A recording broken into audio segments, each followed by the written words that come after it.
मान लीजिए कल मैं और आप बैठकर तय कर लें कि दिल्ली के सरकारी स्कूलों का हमें ऑडिट करना है। तो क्या हम कैमरा उठाएंगे, स्कूल के गेट पर पहुंचेंगे और प्रिंसिपल से कहेंगे हमें अंदर आने दीजिए, हम स्कूल ठीक करने आए हैं? नहीं ना, पॉसिबल नहीं है। तो फिर कॉकरोच जनता पार्टी के लिए नियम अलग क्यों होने चाहिए? देखिए, राजस्थान में इस वक्त यही सवाल घूम रहा है। सीजेपी ने स्कूल ठीक करो नाम का एक कैंपेन शुरू किया है।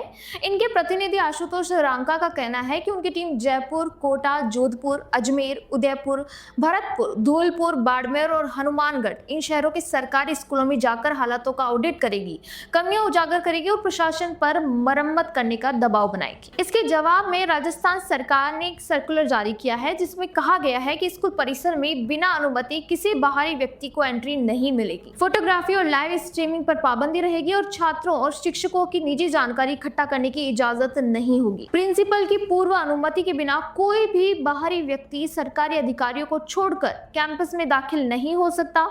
रंका ने इस पर सीधी चुनौती दी कि हमारे खिलाफ एफआईआर दर्ज करवा लीजिए, लेकिन राजस्थान के सरकारी स्कूलों में जाने और इन्हें ठीक करवाने से हमें कोई नहीं रोक सकता। बड़ा बहादुराना बयान है, लेकिन बहादुरी और अधिकार दो अलग अलग चीजें हैं और यहीं से असली सवाल शुरू होता है। सीजेपी है कौन? समझिए, अगर सीजेपी सरकारी स्कूलों की हालत पर सवाल उठाना चाहती है, अगर वो शिकायत करना चाहती है, छात्रों अभिभावकों से बात करना चाहती है, आरटीआई डालना चाहती है, प्रशासन से मिलना चाहती है, पब्लिकली मुद्दे को उठाना चाहती है, तो कीजिए। यही लोकतंत्र है, यही एक्टिविज्म है। खूब एक्टिविज्म कीजिए, लेकिन स्कूल परिसर में घुसकर ऑडिट करने का मैंडेट आपको किसने दिया? क्या ये कोई सरकारी इंस्पेक्शन टीम है? क्या यह शिक्षा विभाग की ऑथराइज ऑडिट बॉडी है?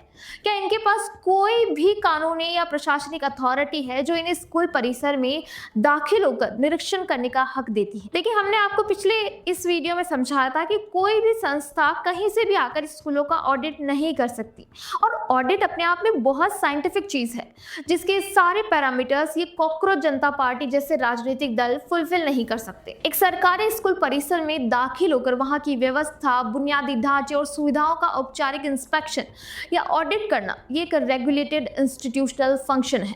इसके लिए मैंडेट चाहिए, अथॉरिटी चाहिए, प्रोसेस चाहिए। कोई भी प्राइवेट संगठन खुद को ऑडिट बॉडी घोषित करके स्कूल कैंपस में दाखिल नहीं हो सकता, सिर्फ इसलिए क्योंकि उसकी नीयत उन्होंने अच्छी बताई है। स्कूल कोई प्रोटेस्ट साइट तो है नहीं जहां कोई भी संगठन जब चाहे घुस जाए। स्कूल में बच्चे होते हैं, वहां चाहे सेफ्टी का सवाल होता है, प्राइवेसी का सवाल होता है, क्लास में डिस्टर्बेंस का सवाल होता है, एक्सेस कंट्रोल का सवाल होता है, और सबसे बड़ा सवाल, अगर किसी बाहरी अनऑथराइज्ड ग्रुप के परिसर में मौजूद रहते हुए किसी बच्चे के साथ कुछ हो जाता है तो जिम्मेदार कौन होगा? कौन जवाबदेह होगा? स्कूल प्रशासन या वो ग्रुप जिसकी कोई आधिकारिक जिम्मेदारी सिरे से बनती ही नहीं? जरा सोचिए, अगर कल 10 अलग अलग संगठन तय कर ले कि उन्हें भी सरकारी स्कूलों का ऑडिट करना है, तो क्या सबको बिना रोक टोक अंदर जाने दे दिया जाएगा? अगर कोई पॉलिटिकल ग्रुप कह दे कि वो इंस्पेक्शन करना चाहता है तो उसका दावा ही परमिशन थोड़ी बन जाता है। राजस्थान सरकार का सर्कुलर डर से नहीं बल्कि एक बुनियादी एक्सेस प्रोटोकॉल की जरूरत से आया है। किसी भी संस्थान को, खासकर जहां बच्चे हो, एक साफ नियम चाहिए कि बाहरी लोग किन शर्तों पर अंदर आएंगे।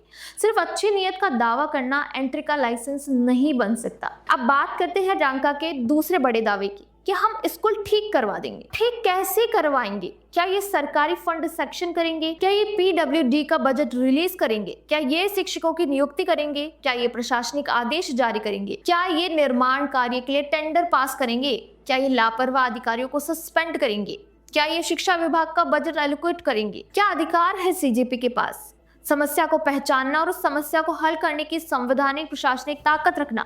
ये दो बिल्कुल अलग अलग चीजें हैं। सीजेपी समस्या उजागर कर सकती है, कैंपेन चला सकती है, प्रशासन पर दबाव बना सकती है, लेकिन सरकारी स्कूल की व्यवस्था चलाने की असली जिम्मेदारी सक्षम सरकारी शिक्षा प्राधिकरण की ही रहती है। इसीलिए सवाल ये नहीं है कि खराब स्कूल ठीक होने चाहिए या नहीं, बिल्कुल होने चाहिए। सवाल ये है कि उन्हें ठीक करने की कानूनी और एडमिनिस्ट्रेशन जिम्मेदारी किसकी है और किस प्रक्रिया से है। अब मीडिया की तरफ आते हैं। कुछ पत्रकार, कमेंटेटर्स मुद्दे पर सीजेपी और रंका के पक्ष में खड़े नजर आ रहे हैं। दरबारी पत्रकार रवीश कुमार और अजीत अंजुम जैसे लोग रंका के समर्थन में ट्वीट पर ट्वीट कर रहे हैं।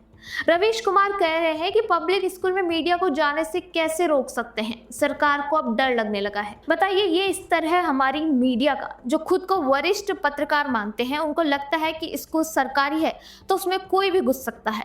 क्या सरकारी स्कूल के बच्चों को सुरक्षित रहने का अधिकार नहीं है क्या रवीश जी? अजीत अंजुम कह रहे हैं कि स्कूलों को ठीक करने की बजाय सरकार ने स्कूलों की दशा को छिपाने के लिए ये फरमान जारी किया है। अजीत अंजुम जी, आपको सीजेपी की लाइन ही दोहरानी है तो पत्रकारिता छोड़कर मेंबरशिप ले लीजिए। ये क्या बात हुई कि सरकार बच्चों को सुरक्षित रखना चाह रही है तो वो भी गलत हो गया। अगर सरकारी स्कूल में कमी है तो सरकार से सवाल पूछिए, बिल्कुल पूछिए, लेकिन क्या इसका मतलब ये है कि कोई भी निजी इंस्टीट्यूशन बिना परमिशन स्कूल में घुसकर ऑडिट शुरू कर दे? अगर यही अधिकार किसी दूसरी विचारधारा वाले संगठन को दे दिया जाए तो क्या यही पत्रकार तब भी यही सिद्धांत डिफेंड करेंगे? क्या पत्रकारिता का काम अब हर एक्टिविस्ट ग्रुप को इंस्टीट्यूशनल जस्टिफिकेशन देना रह गया है? क्या सवाल पूछना और किसी संगठन को संस्थागत अथॉरिटी दे देना एक ही बात है? जो लोग हमेशा संस्थाओं की संवैधानिक प्रक्रिया की, नियम और जवाबदेही की बात करते हैं, उन्हीं को सबसे पहले पूछना चाहिए था परमिशन कहाँ है, मैंडेट कहाँ है, कानूनी आधार क्या है, इस इंस्पेक्शन की जवाबदेही किसकी होगी? अगर ये सवाल गायब हैं तो ये गैप खुद ही एक कहानी बन जाता है। रवीश कुमार और अजीत अंजुम जैसे लोग ये सवाल क्यों नहीं पूछ पा रहे हैं? और यही एक पूरा नैरेटिव पैटर्न भी दिखाई देता है। पहले कहा जाता है कि सरकारी स्कूल खराब है, फिर कहा जाता है कि हम इंस्पेक्शन करेंगे, फिर कहा जाता है कि सरकार हमें रोक रही है, फिर कहा जाता है सरकार हमसे डर गई है, फिर कहा जाता है कि एफआईआर से हम नहीं रुकेंगे।